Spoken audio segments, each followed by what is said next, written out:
তারেক রহমান এই নামটাকে বিএনপি আওয়ামী লীগ এমন ভাবে উপস্থাপন করেছে, এই নাম মানেই হচ্ছে তারেক রহমান বিরাট বড় একজন দুর্নীতিবাজ, মানি লন্ডারার, হাজার হাজার লক্ষ লক্ষ কোটি টাকা নিয়ে তিনি লন্ডনে গিয়ে বসে আছেন। এটা এখন আমি তারেক রহমান সম্পর্কে আমি কিছু জানি না, তারেক রহমান সৎ কি অসৎ আমার এটা সম্পর্কে জানার দরকার নাই, কিন্তু তারেক রহমানের এমন কোন রেকর্ড কি আজ পর্যন্ত হয়েছে যেই রেকর্ডে আমি মনে করতে পারি যে তারেক রহমান দুর্নীতি করেছে? তারেক রহমানের বিরুদ্ধে একজন জাজ যখন রায় দেয়, সেই জাজের পুরো পরিবার কি অবস্থায় আছে সেটা আমি জানি।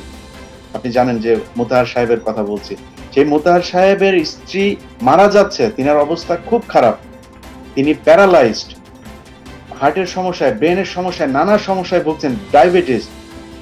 সেই মহিলাকে হসপিটালে নেওয়ার পরিস্থিতিও নাই, তার পুরো পরিবারের পাসপোর্ট জব্দ করা হয়েছে। সেই ব্যক্তি এখন কোন রকম বেঁচে আছেন অন্য একটা দেশে গিয়ে আশ্রয় নিয়ে। এই হচ্ছে আমাদের দেশের অবস্থা। এখন যখন তারেক রহমানের বিরুদ্ধে কথা বললে আপনি একজন জাজকে এই ধরনের বিপদে ফেলবেন, সেই দেশে আপনাকে আমরা বিশ্বাস করে বলবো যে তারেক রহমান দুর্নীতিবাজ? আমরা ধরতেই পারি যে তারেক রহমান দুর্নীতি করে নাই, কারণ আপনি তো বিচার বিভাগকে নিয়ন্ত্রণ করে তারপরে ই করছেন। আপনি যখন স্বচ্ছভাবে কাজ করার সুযোগ দিয়েছেন, তখন বিচারক যখন বলছে যে তারেক রহমান এই মানি লন্ডারিং এর সাথে জড়িত না, তখন আমাকে মানতে হবে যে হ্যাঁ, তারেক রহমান মানি লন্ডারার না। এটা বাদ দিলাম, তারেক রহমানের বাবা শহীদ প্রেসিডেন্ট জিয়াউর রহমান, তিনি যখন আপনার ক্যান্টনমেন্ট থেকে বের হন, মারা যাওয়ার পরে যখন ক্যান্টনমেন্ট থেকে নাকি ভাঙা সুটকেস নিয়ে খালেদা জিয়া এবং তারেক রহমান আর কোকো হচ্ছে বের হয়েছেন, এটা কি বিএনপির জন্য মানে একটা পজিটিভ খবর নাকি আওয়ামী লীগের জন্য পজিটিভ খবর? আপনি বলুন। বিএনপি এটাকে কাজে লাগাতে পারেনি। আরে ভাই, আমি একজন জেনারেল, আমি একজন প্রেসিডেন্ট, আমি এতদিন ধরে বাংলাদেশে প্রেসিডেন্সি করলাম, সেই দেশে আমি মারা যাওয়ার পর আমার স্ত্রী ভাঙা সুটকেস নিয়ে বের হয়েছে ঘর থেকে, এটা আমার জন্য গর্বের জায়গা। সেটাকে বিএনপি ওই জায়গায় নিতে পারেনি, কিন্তু উল্টো আওয়ামী লীগ কি করে? ভাঙা সুটকেস নিয়ে বের হয়ে এখন হাজার হাজার কোটি টাকার মালিক। তো আপনার বাবা যখন মারা যায়, আপনার বাবা কোন জায়গার কোন জমিদার ছিল যে আপনাদের এখন এত টাকা সব লন্ডন টন্ডন সব জায়গায় গিয়ে আপনারা এত ব্যাপার স্যাপার হয়ে গেল? কিভাবে হলো? যেই সময় বাংলাদেশ ৭৪ সালে মানুষ না খেয়ে মারা গেছে, সেই সময় শেখ হাসিনার পরিবার, শেখ হাসিনা এবং শেখ রাহিনা দুইজন ইউরোপে ঘোরাঘুরি করছে। কিভাবে কিভাবে ইউরোপে ট্যুর দিচ্ছেন আপনারা? এগুলো নিয়ে কিন্তু কথা হয় না। তারেক রহমানকে বলা হয় খাম্বা নিয়ে দুর্নীতি করেছেন। কেন? তিনি দেশের প্রত্যন্ত এলাকাতে কারেন্টের খুঁটি বসিয়েছেন। তারেক রহমান কি এমন কোন জায়গা আছে যেই জায়গায় শুধু খুঁটি বসিয়ে রেখেছেন আর কারেন্ট যায় নাই? বিএনপির সময় কারেন্ট আসে নাই বাংলাদেশের মানুষের ঘরে, সেটা নিয়ে সমস্যা। তারেক রহমান যখন উন্নয়ন করে তখন হচ্ছে গিয়ে খুম্বা চোর, আর আওয়ামী লীগ যখন কিনা মানুষকে বিদ্যুৎ দেয় তখন ঘরে ঘরে বিদ্যুৎ পৌঁছে দেওয়া হয়।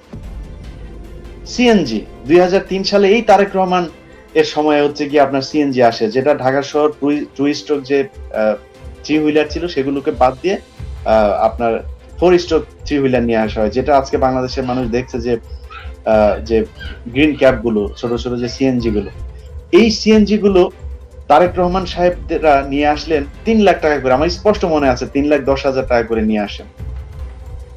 সেই সিএনজি আওয়ামী লীগের সময় এসে ১২ লাখ ১৩ লাখ টাকা আনা হয়েছে। তারপরেও তারেক রহমানরা দুর্নীতিবাজ। বিএনপি যে বিদ্যুৎ দিয়েছে ৩ টাকা করে ইউনিট, সেই বিদ্যুৎ আজকে আপনারা জানেন কত টাকা করে। বিএনপি যে গ্যাস দিয়েছেন মাত্র ৩০০ টাকা করে পার চুলা, পার চুলা না, পুরো বাসায় যে কয়টা চুলা থাকে পুরো একটা বাসার জন্য, সেখানে তিনারা এখন কত টাকা করে গ্যাস দিচ্ছেন বাংলাদেশের মানুষ পে করছেন সেটা আপনারা খুব ভালো করে জানেন। এরপরও কারো বাসায় শুনি ২৬,০০০, কারো বাসায় শুনি ৫০,০০০ টাকা পর্যন্ত বিল এসেছে, লাখ টাকা পর্যন্ত বিল এসেছে। এই ধরনের ভৌতিক বিল পাঠানো হচ্ছে, হাজার হাজার টাকা লুটপাট করা হচ্ছে। তারপরেও আওয়ামী লীগ হচ্ছে জনগণের সরকার, তারাই উন্নয়নের রূপকার। এখন এই জিনিসগুলি কিন্তু আপনার বিএনপি সেভাবে গণমাধ্যমে তুলে ধরতে পারেনি। অতএব আপনি যখন একাধিকবার রিপিটেডলি যখন একজন মানুষকে চোর বলবেন, তখন কিন্তু একটা সময় গিয়ে মানুষ মনে করবে ২০ জন মানুষকে, ধরুন আমাকে নিয়ে একজন করেছে সেদিন আমার একটা পেজের মধ্যে, এক পোস্টের মধ্যে একজন লিখেছে যে ও তো ৫৯ লাখ টাকা এই ব্যাংক থেকে লোন নিয়ে তারপর আমেরিকা যায় পালিয়ে আছে। চিন্তা করেন, মানে স্পেসিফিক করছে কিন্তু অ্যামাউন্ট বলছে সে ৫৯ লাখ টাকা। এটা যখন একজন মানুষ বলবে, আমার বিরোধী পক্ষ হলে তো বলবেই, যারা আমার সমালোচক, আমার পক্ষের মানুষ একজন চিন্তা করবে কিরে ৫৯ লাখ টাকা, তার মানে মনে হয় মানে ২০% মানুষ হলে তার ব্রেনের মধ্যে একটা জিনিস খেলবে যে আসলে হতে পারে, মনে হয় হতে পারে। এক্সাক্ট একটা আমাদের মন ৫৯ বলতেছে, এটা বিশ্বাস করা যায়। লাখ না, ৫৯,০০০ টাকা ইলিয়াস হুসাইনের কোন ব্যাংকে যদি নাকি পাওনা থাকে, ইলিয়াস হুসাইন জনগণের সামনে এসে কান ধরে উঠবস করবে। একটা যদি আমি হাজার হাজার কোটি টাকার মালিক, সেটা আমাকে এখানে যারা আমেরিকায় দেখে আমি কি কাজ করি, আমি কত কষ্ট করি, পিজ্জা ডেলিভারি দিয়েছি, আমি কাজের কথা বলতে কখনই আপনি আমাকে ব্যঙ্গ করতে পারেন না। এই বেটা তুই তো যা ওইখানে পিজ্জা ডেলিভারি দিস, ওইখানে যা তুই উবার চালাইছিস, তুই এটা করেছিস, রাস্তা ঝাড় দিয়েছিস, এই সেই। আপনি বলতেন ভাই এটা আমার গর্ব, আমি চুরি করি নাই তো, এটা আমার গর্ব। আমি যদি নাকি আজকে লক্ষ লক্ষ টাকা মতো চলতাম, তাহলে তো আমি নাসিমের ছেলে হতাম। আমি নাসিমের ছেলে, যার বাবা মারা যাওয়ার পরেও তাকে মানুষ চোর বলে, যার বাবা মারা যাওয়ার পর মানুষ থুতু ছিটায়। আমি তো নাসিমের ছেলে হতে চাই না, আমি ইলিয়াস হুসাইন হতে চাই। এই কারণে আমি রাস্তা ঝাড়ু দিয়ে খেতে চাই, কিন্তু আমি সৎ থাকতে চাই। একটা মানুষ যাতে আমি মারা যাওয়ার পরে বলতে না পারে যে ইলিয়াস হুসাইন এত টাকার মালিক কোথা থেকে হলো। অতএব এইসব কথাবার্তাগুলো যখন বিএনপিকে মানুষ বলে, বিএনপির আজকের প্রজন্ম তো বিএনপির সেই শাসন ক্ষমতা দেখে নাই, সেই সময় তো যেহেতু দেখে নাই, অতএব বিএনপিকে বুঝাতে হবে। আমাদেরকে যারা বলেন যে ভাই বিএনপির সময়ের কিছু বলেন না, বিএনপির সময়ের কিছু বলেন না, আওয়ামী লীগের সময়ের গুলোই খালি বলেন। আরে ভাই আওয়ামী লীগের এখন ক্ষমতায় আছে, আওয়ামী লীগ 12 বছর আগে ছিল বিএনপি। তো সেটা যদি আপনি বলতে চান, তো শেখ মুজিবুর রহমানের সময়ে যান, শুরু থেকেই শুরু করি আমরা। তাজউদ্দিন আহমেদ সাহেবের মেয়ের বইটাই পড়েন একটু, কোত্থেকে আসলো এত টাকা, কোত্থেকে আসলো? শেখ মুজিবের পরিবারের যারা আছে সেই সেরনিয়াবাদ, আপনার বরিশাল, দক্ষিণবঙ্গ পর্যন্ত যান, তাদের অত্যাচারে মানুষ এখন ঘরে থাকতে পারে না। সেরনিয়াবাদের পরিবারের অত্যাচারে মানুষ ঘরে থাকতে পারে না। আমি মানে দায়িত্ব নিয়ে তারপরে কথাগুলো বলছি। এই মুহূর্তে যদি বরিশালের কেউ থেকে থাকেন, আপনি একটু আওয়াজ দেন যে সেইখানকার পরিবহন খাত থেকে শুরু করে সেই আব্দুল্লাহ সাহেব কি না করেন, তাদের পরিবারের অত্যাচারে অতিষ্ঠ বরিশালবাসী। অতএব সেই দুর্নীতি নিয়ে গুলো যদি কথা বলতে চান, আপনি শেখ মুজিবুর রহমানের সময় যান।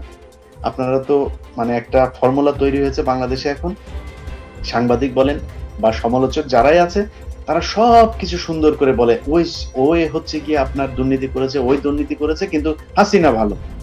আর ও করেছে, ও করেছে, ও করেছে, কিন্তু শেখ মুজিবুর রহমান ভালো। ভাই আপনি শেখ মুজিবুর রহমান এত ভালো, তো শেখ মুজিবুর রহমান সাহেব যে ভালো সেটা তো আমরাও জানি। উনি দেশের স্বাধীনতার জন্য অনেক অবদান রেখেছেন, স্বাধীনতার পূর্ববর্তী সময়টাতে ওনার যে অবদান, সেটার প্রতি আমরা স্যালুট জানাই। কিন্তু যেই তাজউদ্দিন আহমেদ বাংলাদেশটা স্বাধীন করলেন, মাঠে তো তাজউদ্দিন আহমেদ ছিল, বাকি 3 নেতা থেকে শুরু করে আপনি কেউ ছিল না মাঠে। সেনাবাহিনীর যে অফিসাররা দেশে যুদ্ধ করেছে বা মুক্তিযোদ্ধা যারা ছিল, এর বাইরে রাজনৈতিক মানুষজন, তাজউদ্দিন আহমেদ ছাড়া কেউ ছিল না। শেখ মুজিবুর রহমানের অবদান কি যুদ্ধের সময়ে? মানে যুদ্ধের আগে তিনার অবদান আমি স্বীকার করেই বলছি, যুদ্ধের সময় তার মাঠে অবদানটা কি? আমি কোট আনকোট কথা বলছি আপনাকে। তাজউদ্দিন আহমেদের সাহেবের মেয়ে বলছেন তার বইতে, আমার এই আলোচনাগুলো আসবে জানলে আমি বইটা সামনে নিয়ে পৃষ্ঠা নাম্বার সহ বলতে পারতাম। আমার কথা বিশ্বাস না হলে বই পড়ে নেবেন। তিনি বলছেন শেখ মুজিবুর রহমান সাহেবের কাছে 25শে মার্চ তাজউদ্দিন আহমেদ সাহেব সহ কয়েকজন শীর্ষস্থানীয় নেতৃবৃন্দ যান। যাওয়ার পরে একটা স্বাধীনতার ঘোষণাপত্রের খসড়া নিয়ে যান, যেহেতু শেখ মুজিবুর রহমানের রাজনৈতিক যত সিদ্ধান্ত সব কিন্তু তাজউদ্দিন আহমেদের নেয়া। উনি কিন্তু শেখ মুজিবের সবচেয়ে কাছের মানুষ ছিলেন এবং তার সব রাজনৈতিক এই সিদ্ধান্তগুলো সেখান থেকে আসতো। সেই মানুষটা বলছেন যে মুজিব ভাই আপনি করেন, এই যে ঘোষণাপত্র নিয়ে এসেছে এটা আপনি একটু পড়েন। সেই ঘোষণাপত্র শেখ মুজিবুর রহমান পড়েন নাই। আমি কিন্তু আমার কথাগুলো কিন্তু আমি ওনার বইয়ের লেখা বলছি। পড়েননি, তিনি তাকে বলেছেন যে আমি যদি এই ঘোষণাপত্র পড়ি তাহলে আমাকে রাষ্ট্রদ্রোহিতার মামলায় তারপরে ফাঁসানো হবে, আমি এই ঘোষণাপত্র পড়তে পারবো না। তোরা যা, নাকে তেল দিয়ে ঘুমা, কালকে হরতাল। কোট আনকোট, এই শেষের সেন্টেন্সটা কোট আনকোট বললাম, যে তোরা যা, নাকে তেল দিয়ে ঘুমা, আগামীকাল হরতাল। অর্থাৎ 26শে মার্চ হরতাল ছিল বাংলাদেশে শেখ মুজিবের ঘোষণা অনুযায়ী। আর সে জিয়াউর রহমান সাহেব সেই ব্যক্তি যিনি কিনা 26শে মার্চ ঘোষণা দিয়েছেন। অতএব আমি এসব মৃত মানুষকে নিয়ে কোনো ধরনের সমালোচনা করতে চাই না, কিন্তু শুধু ছোট্ট করে একটা কথা বলতে চাই, শেখ মুজিবুর রহমান সাহেব যদি বাংলাদেশে আর 5 বছর ক্ষমতায় থাকতেন, তাহলে শেখ মুজিবুর রহমানকে নিয়ে লেখা আজকের ইতিহাস অনেক অন্যরকম হতে পারত। কিন্তু তাদেরকে সেই পিছনের কথা নিয়ে তুলতে চায় না, যেহেতু জিয়াউর রহমান নিয়ে শেখ হাসিনা এখন নানান ধরনের ইতিহাস বলেন, তো এই কারণে আমরা এখন পেছনের ইতিহাস একটু পড়ার চেষ্টা করি। অনেকক্ষণ কথা বলেছি, এখন আপনি আমি কিন্তু আপনার সাথে একটি বিষয় এড করতে চাই। আপনি যেমনটা বলছেন একটা প্রসঙ্গ ধরে। এখনো কিন্তু বাংলাদেশের মানুষ ওই সাবেক প্রধানমন্ত্রী বেগম খালেদা জিয়া ২ কোটি টাকা নিয়েই আছে। এতিমদের টাকা মেরে খেয়েছেন। কিন্তু হাজার, হাজার কোটি টাকা বিভিন্ন সেক্টর থেকে প্রতিটি সেক্টরে থেকেই দুর্নীতি হচ্ছে। সেদিকে মানুষের খেয়াল নাই। কিন্তু অনাথের টাকা অনাথ আশ্রমের টাকা মেরে খেয়েছেন খালেদা জিয়া যেমনটা বলে প্রতি মুহূর্তেই সাধারণ মানুষকে উস্কানি দিয়ে যাচ্ছেন সরকার। শরীফ ভাই, এই কথাটাও কিন্তু আমার ওই একই বক্তব্যের কন্টিনিউশন করতে হয় যে এই জিনিসগুলো আপনারা কি বুঝাতে পেরেছেন? আপনাদের তো সেই জিনিসগুলো করতে হবে। গত কিছুদিন আগে আমি ওমানের একজন ব্যক্তির, ওই যে সাইদ খোকন আছে, সাইদ খোকন না, সরি, সাইদ, ওই যে কমিশনার কাউন্সিলর সাইদ, মমিনুল হক সাইদ, তিনার 2,500 কোটি টাকা তিনি আপনার ইয়েতে পাঠিয়েছেন, ওমানে পাচার করেছেন, যে ক্যাসিনো কাণ্ডের সাথে তিনি সম্পৃক্ত ছিলেন, সেটার মামলার আসামিও তিনি। সেই ব্যক্তির ঘটনা নিয়ে আমি একেবারে আপনার সিআর নাম্বার সহ, অর্থাৎ ওমানের যে কোম্পানি রেজিস্ট্রেশন নাম্বার, একেবারে ওয়েবসাইট থেকে সেই নাম্বার সহ, আমি জানি না আপনি সেই অনুষ্ঠানটা দেখেছেন কিনা, সিআর নাম্বার সহ তুলে ধরে তার কোম্পানির কোন প্রতিষ্ঠান কোথায়, কোন ব্যবসা প্রতিষ্ঠান কোথায়, একেবারে স্পট ধরে সেগুলোর ছবি সহ আমি প্রকাশ করেছি। বিচার কিন্তু হয় নাই, কিন্তু বিচার না হলেও মানুষ কিন্তু জানতে পেরেছে যে আসলে এগুলো হচ্ছে দেশে। এই মুহূর্তে যখন আপনার সাথে কথা বলছি, কুয়েতের রাষ্ট্রদূত কিন্তু আটক। আমি আমি আমি আমি আপনারা হয়তো এগুলো শুনেছেন, কুয়েতের রাষ্ট্রদূত আটক। তারপরে আমাদের এর আগে এটা নিয়ে বলেছিলাম, যে কারণে আর বলছি না, প্রধানমন্ত্রীর পরিবারের একজন মানুষও আপনি জানেন যে আবুধাবিতে তিনার দুবাইতে হয়েছে, সেটা মামলা টামলা বিষয়গুলো আজকে আমি নাম ধরে বলছি না, তো সেটা নিয়েও কথা হচ্ছে। আমার কথা হচ্ছে এই বিষয়গুলো নিয়ে আমি বা আমার মতো সাধারণ ব্যক্তিগত জায়গা থেকে কথা বলার ঝুঁকি আমরা কতক্ষণ নেব, কতক্ষণ নেওয়া সম্ভব আমাদের পক্ষে? বিএনপির একজন মানুষ কি জানে না, বিএনপির একজন কেন্দ্রীয় নেতা কি বুঝে না যে আমি ইলিয়াস হোসেন, আমার ব্যক্তিগত আমার উপর দিয়ে কত ধরনের চাপ যেতে পারে বা যাচ্ছে?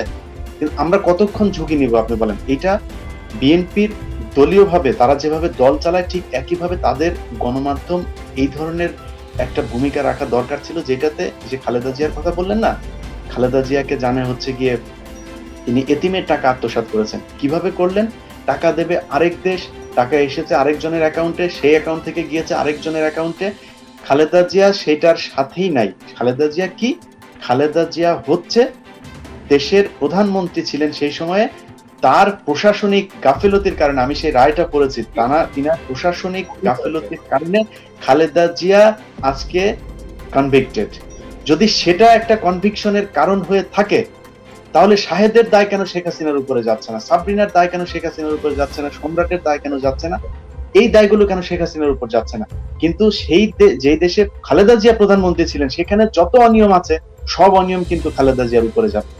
তারপরে ধরে নিলাম যে ঠিক আছে, খালেদা জিয়া সেটার জন্য অপরাধী, তো সেই সময় আপনার বিরুদ্ধে যে মামলাগুলো হয়েছে, সেই মামলাগুলোর বিচার কই?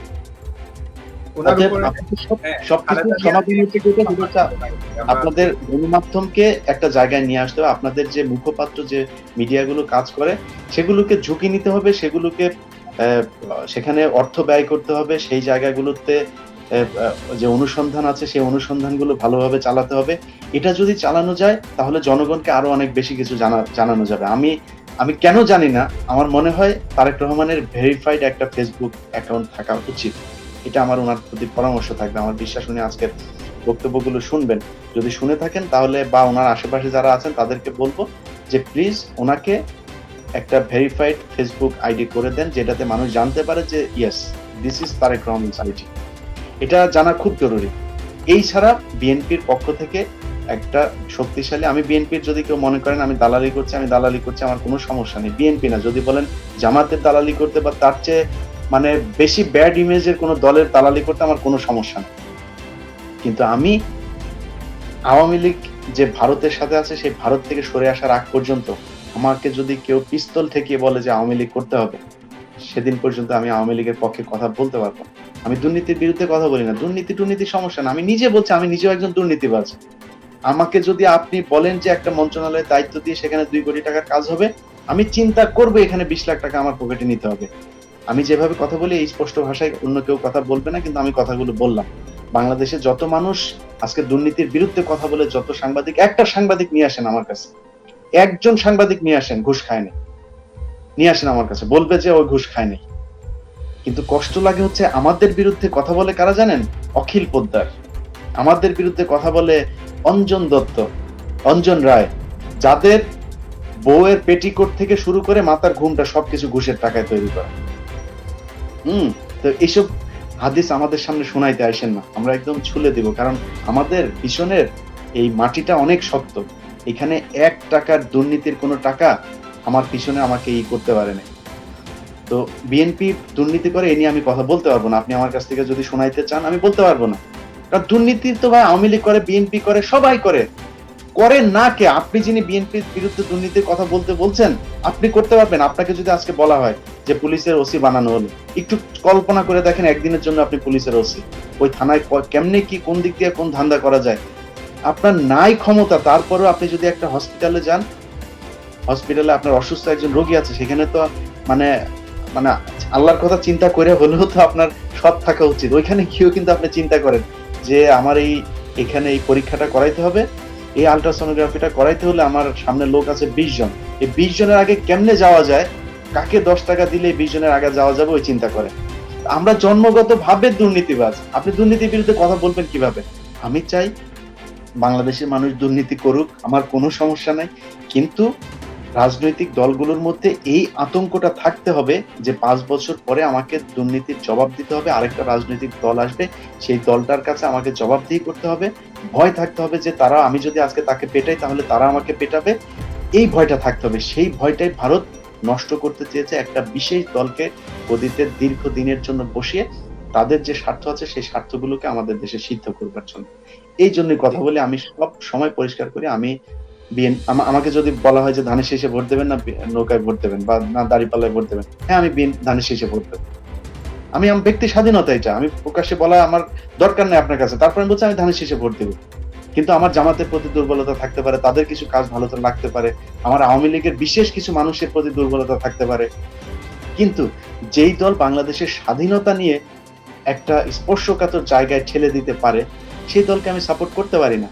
আমার সমস্যা বাংলাদেশের সার্বভৌমতা, আমার সমস্যা বাংলাদেশের মুসলমান যারা আছে, শুধু মুসলমান আছে, সব ধর্মের মানুষ সমানভাবে তাদের ধর্মীয় আচার অনুষ্ঠান পালন করবে। আমি শুধু মুসলমানের পক্ষে বলতে চাই, আমি কোনো হিন্দু মানুষকে কোনো মুসলমান গিয়ে পিটাবে শুধুমাত্র মুসলমান হওয়ার কারণে, সেটা আমি কখনোই মানতে রাজি না। এটা আমি আমার চোখের সামনে যদি কখনো ঘটে আমি অবশ্যই গিয়ে বাধা দেব।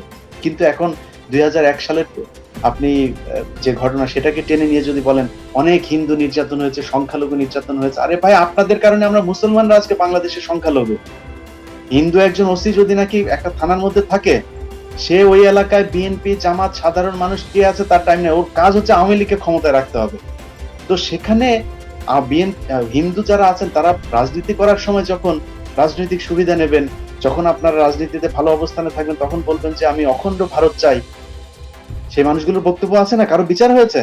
আপনি যখন অখণ্ড ভারত চান বাংলাদেশে বসে, আর এই দল ক্ষমতা থেকে যাওয়ার পর আমরা যদি আপনার বিরুদ্ধে রাষ্ট্রদ্রোহিতার মামলা করি, তখন আপনি যদি মনে করেন যে আপনি এটা সংখ্যালঘু নির্যাতন, কিছু বলার নাই। সেটা যদি সংখ্যালঘু নির্যাতন হয়, ইয়েস আমরা সংখ্যালঘু নির্যাতন করব।